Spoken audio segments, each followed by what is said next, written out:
ঝড়ে আমাদের গাছের অর্ধেক আমই পড়ে গেছে, এদিকে লিচুগুলোও প্রায় শেষ। বাড়িতে এসে দেখি আবারও বৃষ্টি। সকালবেলায় প্রচুর বৃষ্টি হয়েছে, উঠান একদম কাদা কাদা, ঠিক মতো হাঁটতেও পারতেছি না। আর আকাশ এখন পর্যন্ত যে পরিমাণে মেঘলা, মনে হচ্ছে আবারও বৃষ্টি হবে। গতদিন তো ঝড়ে আমাদের বাড়ির লেবু গাছটাই উপরে পড়ছিল, একদম শাকের এই জমিটার উপরে পড়ছিল গাছটা। সবুজ শাকের জায়গাটাতে নতুন করে আবারও শাক লাগানো হয়েছে, আর লাল শাকগুলো আজকে তুলে ফেলতেছি। এই বাড়িতে শাক লাগানোর পর থেকে প্রায় প্রত্যেক দিনই টাটকা শাকসবজি খাওয়া হচ্ছে। বাড়িটাকে সুন্দর করে সাজিয়ে গুছিয়ে না নিতেই ঝড় বৃষ্টি শুরু হয়ে গেছে। এখন আকাশে যে অবস্থা, মনে হচ্ছে আবারও বৃষ্টি আসবে। তবে আসুক বৃষ্টি, কয়েকদিন যে পরিমাণে গরম পড়ছিল, ওয়েদারটাও একটু ঠান্ডা হওয়ার দরকার আছে। আমি না হয় বাড়ি আবারও সুন্দর করে গুছিয়ে নিব। ডাঁটা শাক যেগুলো বড় বড় মোটা মোটা হয়েছে, সেগুলো তুলে নিলাম, বাড়িতে নিয়ে যাব। নতুন শাকও লাগানো হয়েছে সাইডে, আবারও সুন্দর করে শাক উঠে যাবে কয়েকদিনেই। অনেকে আমাকে ইনবক্সে জিজ্ঞেস করছিল লেবু গাছটার অবস্থা কি। আলহামদুলিল্লাহ, লেবু গাছটার কোনো ক্ষতি হয়নি, আবারও আগের মতোই দাঁড়িয়ে গেছে। গোড়া থেকে উপরে পড়ছিল,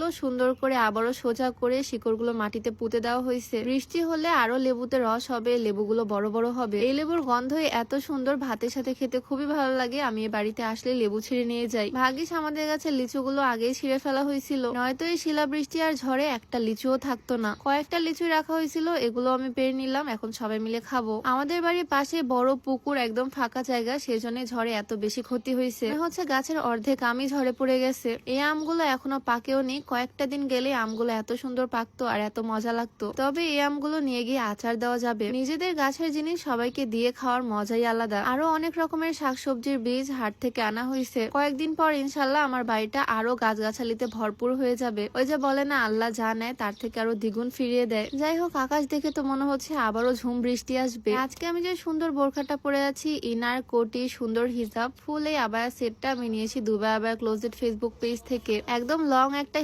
হিজাবটাও খুবই সুন্দর, সাথে ফুল সেটটাই দারুন। ফেব্রিক্স কোয়ালিটি সবকিছুই খুবই সুন্দর, সামনাসামনি দেখতে আরো বেশি সুন্দর এই বোরখাটা। দুবাই আবায়া ক্লোজেট ফেসবুক পেজটা আমি ডেসক্রিপশনে মেনশন করে দিব। শাক ডাটা যা যা তুলছিলাম সবকিছুই নিয়ে নিচ্ছি। ঘরের ভিতরে বেশ কিছু মিষ্টি কুমড়া ছিল, একটা মিষ্টি কুমড়াও ভরে নিলাম ব্যাগে। এখনই বাড়িতে যাব, আর এমন সময় বৃষ্টিও চলে আসলো। বৃষ্টির মধ্যে তো আর বের হতে পারবো না, বারান্দায় বসে বসে বৃষ্টিটা দেখেই যাই। তবে আজকের বৃষ্টিটা একদম শান্ত বৃষ্টি, শুধুই পানি পড়তেছে, কোন রকমের বাতাস বা ঝড় নাই। আমার তো মনে হয় বৃষ্টি সবচেয়ে সুন্দরভাবে উপভোগ করা যায় টিনের বাড়িতে। টিনের চালে বৃষ্টির শব্দটাও শুনতে খুব ভালো লাগে, আর টিনের চাল বেয়ে যখন বৃষ্টির পানি পড়ে, এটা দেখতে আরো বেশি সুন্দর লাগে। বৃষ্টির মধ্যে বসে বসে তোমাদেরকে একটা স্কিন কেয়ার কম্বো দেখিয়ে দেই, যেখানে আছে ফেস থেকে শুরু করে ফুল বডি হোয়াইটনিং কম্বো। এই 4টা প্রোডাক্টের একটা কম্বো সেট। এই 4টা প্রোডাক্ট ইউজ করলেই ফেস থেকে শুরু করে ফুল বডি ফর্সা করা সম্ভব। তোমাদেরকে প্রত্যেকটা আমি দেখিয়ে দেই। এইটা হচ্ছে একটা সাবান, যেটা ফেসকে ডিপ ক্লিন করবে, ফেসকে ব্রাইট করতে হেল্প করবে। সাথে আছে একটা ফেসের জন্য নাইট ক্রিম। এইটা ফেসের ব্রোন, মেস্তা, কালো দাগ দূর করে ফেসটাকে সুন্দর, সফট আর ব্রাইট করবে। সাথে আছে আমার ফেভারিট পিলিং জেল। এই জিনিসটা যে কতটা কার্যকর বলে বোঝানোর মতো না, আমি তোমাদেরকে একটু ইউজ করেই দেখাই। ফেস সহ ফুল বডিতে ইউজ করা যাবে। জাস্ট একটু জেল নিয়ে রাব করলে ম্যাজিক দেখতে পাবা, কালো কালো রাবারের মতো ময়লা উঠে আসবে। ফেস, হাত পা, বডি যে কোনো জায়গায় ইউজ করা যাবে। একদম ডিপ ক্লিন করবে, ভিতরে সমস্ত ময়লা টেনে দূর করে দিবে। এটা কতটা কাজে সেটা তো সামনাসামনি তোমাদেরকে ইউজ করেই দেখালাম। সাথে আছে একটা বডি ক্রিম, যেটা ফুল বডিকে হোয়াইট করতে সাহায্য করবে। প্রত্যেকটা প্রোডাক্টই খুব ভালো কাজ করে। সবগুলো প্রোডাক্টের এই কম্বোটা শান গ্যালারি ফেসবুক পেজ থেকে তোমরা পেয়ে যাবা। তাদের পেজটা আমি ডেসক্রিপশনে মেনশন করে দিব।